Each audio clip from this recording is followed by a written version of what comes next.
super excited ko kay wala man ko expect nga makuha ko second under kay super bata pagit ko. At 13, but paano mo ready ang self mo para sa competition?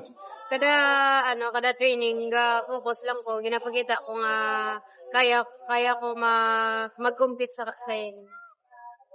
Siya, fresh from the palarong pambansa gold medal, anong mambal mo nga nakataog ka mo? Gapasalamat ko kay nakuha sa namon ang kay dako man tong experience.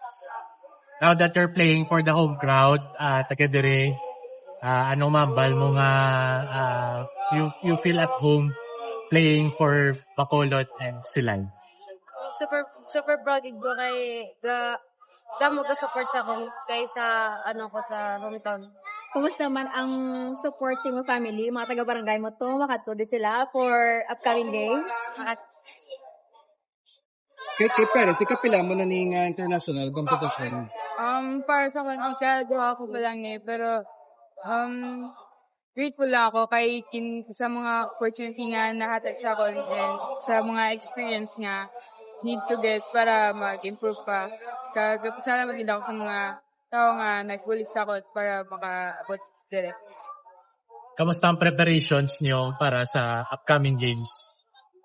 Sa preparations naman, okay man and feeling naman ready naman kami para mag-compete kag i-represent ang Philippines sa buong tournament.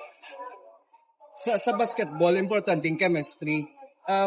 Does it work? Especially pila ka makabilog, bilonggo, apat? Siyempre po, super important po yung chemistry and para sa amin, yung kahit sa iba't ibang school po kami galing and sa training po namin, parang binibigay lang po namin yung best namin po na mag-kaintindihan po kami and mag-build po ng chemistry namin in for outside of court. Sa iba nga mga local players pa, nga inspire man nga mga parehas nyo makampang sa international competitions, what advice can you give to them? Para akong mahatag kong advice is yung mag-hard work lang firme and huwag sumuko sa mga pangarap po nila and bigay po nila yung best nila palagi pag may opportunity po sila or mga chances po na mapatunayan po na yung games po nila hindi po ganun kalaki para po makamit po.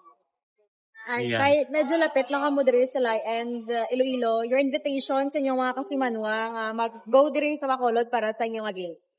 Na-invite naman ng mga taga Iloilo nga kilala naman ko kasi tatlaw. Mga coaches ko, mga coach ko to, gusto gid magtanaw sa akin kay kabalo sila nga ay ko di gampang.